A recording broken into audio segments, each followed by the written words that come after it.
Romeo and Juliet by William Shakespeare.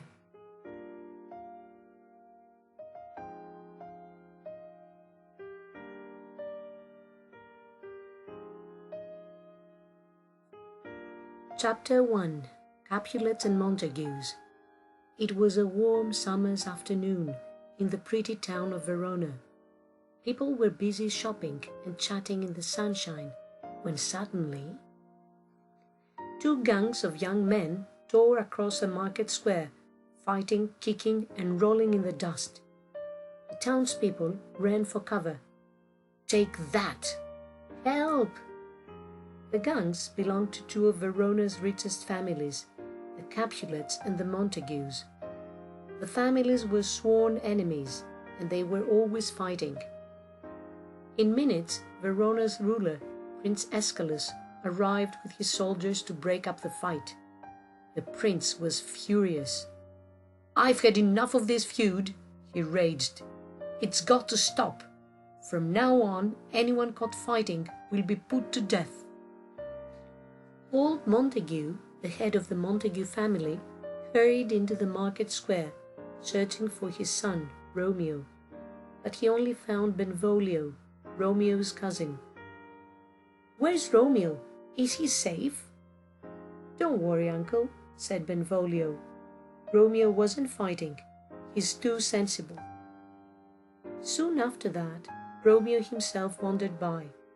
Benvolio was telling him what had happened when someone spoke behind them. "Have you heard? Old Capulet's holding a masked ball tonight." "Did you hear that, Romeo?" whispered Benvolio. "A party at the Capulets' house. Let's go. If we wear disguises, no one will guess who we are." "That's a brilliant idea." Excitedly, the two young Montagues went to find their friend Mercutio to invite him along. Chapter 2. Falling in Love. At the Capulets' mansion, the place was buzzing with excitement. Servants raced around, laying the tables and lighting candles, putting the finishing touches to the party. Upstairs, Juliet's Capulet's nurse was helping her dress when Juliet's mother came in. "Now, Juliet," she said, "a man named Count Paris is coming tonight. I hope you like him. Your father and I want you to marry him." "But I'm only 13. "Oh, Juliet, sweetheart," squealed her nurse. "You are to be married. How exciting!" Juliet was horrified. She wasn't ready to get married. And what if she didn't like Count Paris? But there was no time to argue. The party was about to start. Straightening her dress, Juliet went down the grand marble staircase to the banqueting hall. A little later, 3 surprise guests arrived. Benvolio and Mercutio wanted to dance, but Romeo stood still. He had spotted a beautiful girl in a pink and cream dress, and he couldn't take his eyes off her. "Who is that girl? She is lovely." Juliet's cousin Tybalt recognized the 3 friends and went straight to old Capulet. "Uncle, there are Montagues here," he declared. "Let's kick them out." "No, Tybalt," said his uncle. "Remember the prince's warning. We don't want to start a fight." Romeo saw the girl leaving the hall and followed. Shyly, he went up to her. "I don't know who you are," he said, "but I've fallen in love with you. You are beautiful." And he kissed her. Juliet had left the hall to escape from Count Paris. She didn't like Paris at all. But when Romeo kissed her, she felt her heart fluttering. She fell in love with him at once. "Who are you?" Juliet murmured. "He's Romeo Montague," snapped Juliet's nurse, who had come to look for her. "And old Capulet would have a fit if he saw his daughter with a Montague. Come on," she urged, taking Juliet away. "Count Paris wants to dance with you." "You're Juliet Capulet?" Romeo groaned. "She's a Capulet? What am I going to do?" When the party ended, Romeo sneaked outside and hid in the Capulets' garden. As the moon rose, he saw Juliet step onto a balcony. "Oh, Romeo," she sighed, "it's you I love. If only you weren't a Montague." "Juliet," Romeo called to her, "I'm here in the garden, and I love you." "You do?" said Juliet. "With all my heart," Romeo replied. "I'd marry you if I could." "But my parents are going to make me marry Count Paris," Juliet wailed. She frowned. "Our only hope is to get married in secret," she said at last. "Then we will," said Romeo. "I'll ask my nurse to help us," Juliet decided. "Send me a message tomorrow." "I will," Romeo promised. "But now I'd better go. Goodbye, Juliet." Chapter 3. A Secret Wedding. The next morning, Romeo went to visit Friar Lawrence. The friar was a wise monk who made medicines and helped people with problems. "What can I do for you, Romeo?" Friar Lawrence asked. "I'm in love with Juliet Capulet," Romeo explained. "I know our parents won't like it, but we really want to get married." "Then I'll help you," the friar said kindly. "When your parents find out you're married, it might help stop the fighting. If you both come to my house this afternoon, I'll marry you in secret." Romeo was delighted. He ran to the market square to find Juliet's nurse and give her the message. The nurse rushed off to tell Juliet what Romeo had said. She hated to see her beloved Juliet unhappy. "Friar Lawrence will marry you this afternoon." Juliet couldn't stop smiling. "I'll tell my parents I'm going to see the friar about my wedding to Count Paris," she decided. As the clock struck 2, Juliet arrived at Friar Lawrence's house. Romeo was waiting for her, and the friar performed the secret wedding at once. "You are now husband and wife." Romeo and Juliet were married, but Juliet's parents were expecting her back, and she had to go straight home.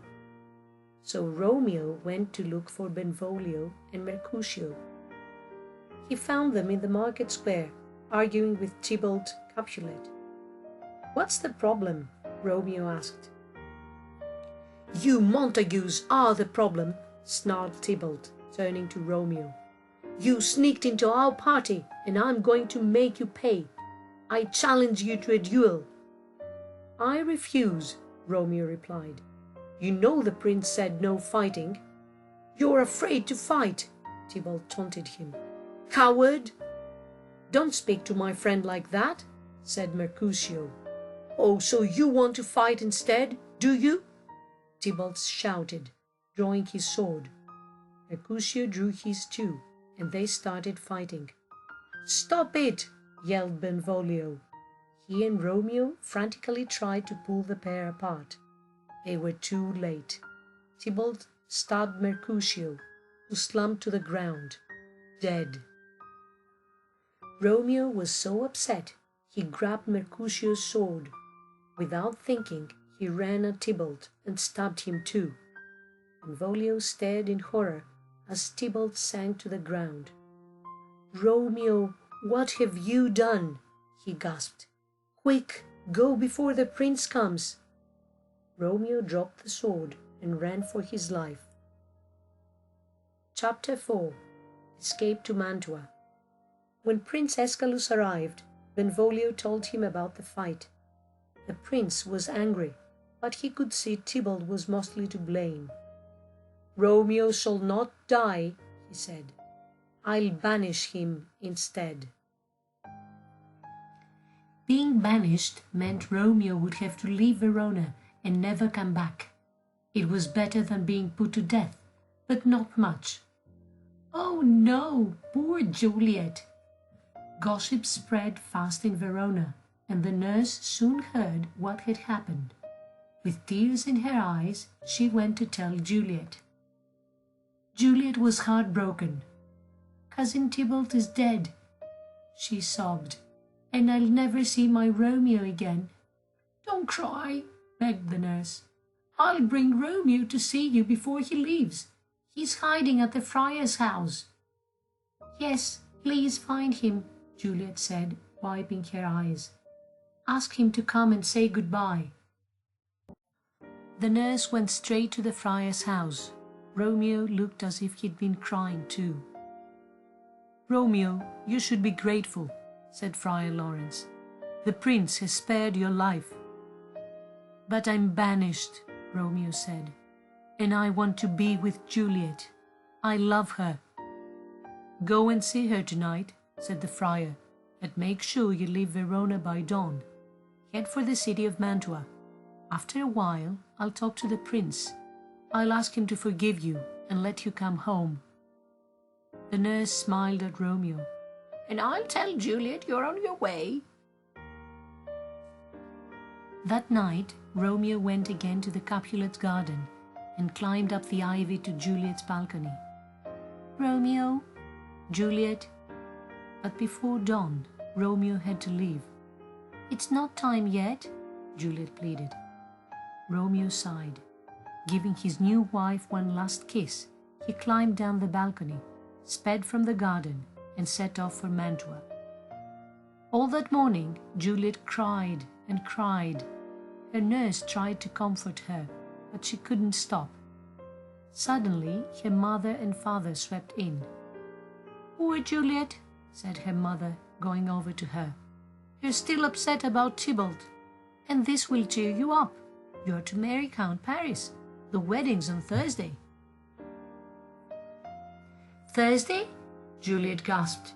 It was so soon. "And I don't want to marry Count Paris. Please don't make me." Her father scowled.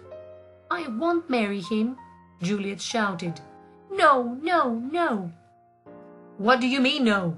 said her father angrily. "You'll marry Count Paris on Thursday, and that's that." And her parents left. "But I'm already married," wept Juliet. "What am I going to do?"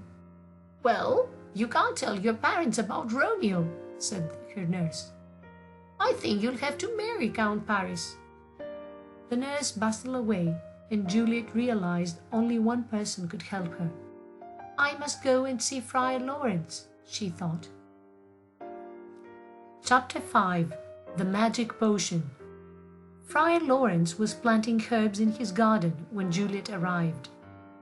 "Oh, Friar, please help me," she begged.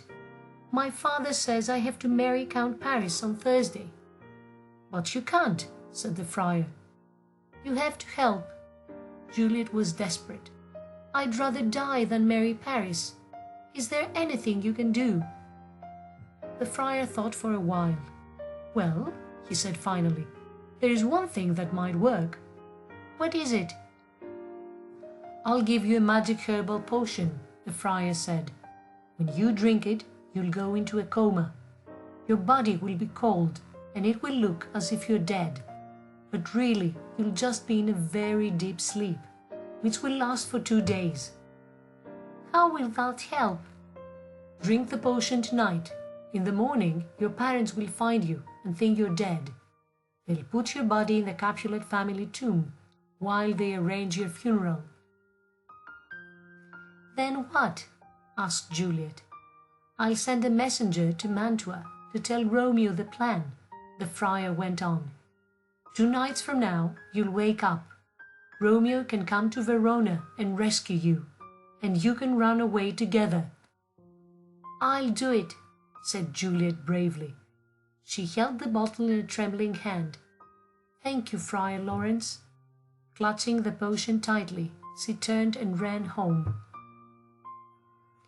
Back at the Capulet mansion, Juliet went to talk to her parents.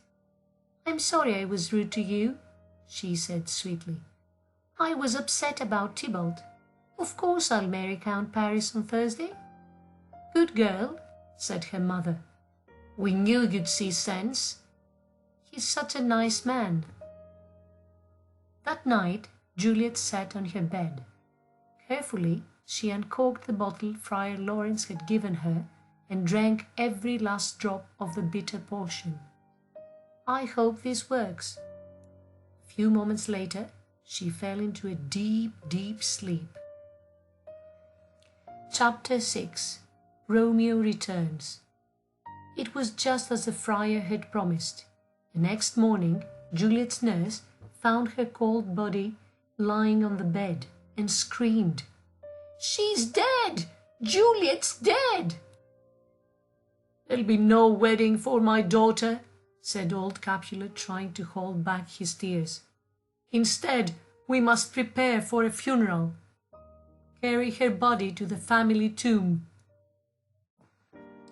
Meanwhile, Friar Lawrence wrote a letter to Romeo, explaining everything. He sealed up the letter and gave it to his friend, Friar John, to deliver. "This letter must reach Romeo tomorrow. Hurry to Mantua. I leave now." But the news spread fast. Soon, people for miles around had heard about Juliet's death. In Mantua, a servant told Romeo that Capulet's daughter had died. "No! Oh, Juliet, my Juliet! I'll go back to Verona and find Juliet in the tomb," Romeo sobbed. "Then I'll lie beside her and drink poison so I die too. That way we can be together." Romeo went to find an apothecary. "I need the strongest poison you have," he said. "You can't buy poison in Mantua. It's against the law," the man told him. But Romeo saw he was poor and offered him 40 gold coins. The apothecary quickly handed over a tiny bottle. "One sip of this could kill 20 men. Be careful." Romeo put the poison in his bag and headed for Verona as fast as his horse could carry him. By the time Friar John arrived in Mantua, Romeo had already left, so the friar set off back to Verona without delivering the letter. Late that night, Romeo arrived in Verona. He crept to the Capulets' house and found the entrance to the tomb, but someone else was already there. "Count Paris?" "What are you doing here, Montague?" demanded Count Paris. "Juliet is dead because of you. You killed her cousin Tybalt, and she died of grief." "That's not true," Romeo cried. "I love her more than you did." "You're trespassing," snapped the Count, drawing his dagger. "Get out!"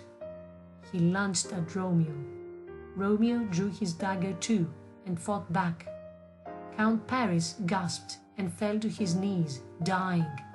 "Oh, I'm slain!" Romeo stepped over the body and went to find Juliet. She was lying inside, as cold as a stone beneath her. Romeo took her hand and wept as he kissed her cheek.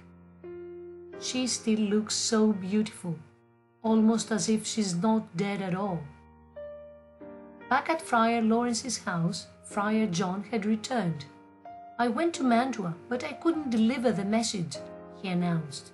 "Romeo wasn't there." Friar Lawrence felt sick. "But Juliet will wake up alone in the tomb," he said. "I must rescue her." And he rushed from his house, heading for the Capulet tomb. In the tomb, Romeo took out his bottle of poison. He drank it all, lay down beside Juliet, and kissed her one last time.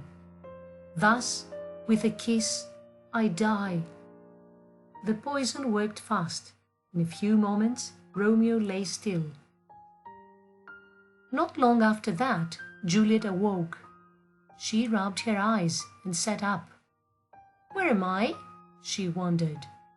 Then she remembered the magic potion and Friar Lawrence's plan. "Romeo?" she called. "Oh no!" she cried as she saw his still body. She noticed the poison bottle in his hand and shook his shoulders. He didn't stir. Juliet realized what he'd done. "Oh, Romeo," she sobbed, "I can't live without you. I'll kiss your lips and poison myself too." Just then she heard a noise. Someone was coming. Juliet grabbed Romeo's dagger. Before anyone could arrive to stop her, she plunged it into her heart and collapsed on top of Romeo. Friar Lawrence burst into the tomb, followed by soldiers and servants. They were too late. Romeo and Juliet were dead. The friar summoned the Capulets, the Montagues, and Prince Escalus, and told them the whole sad story. The prince turned to the two families. "See what your hatred has done," he said.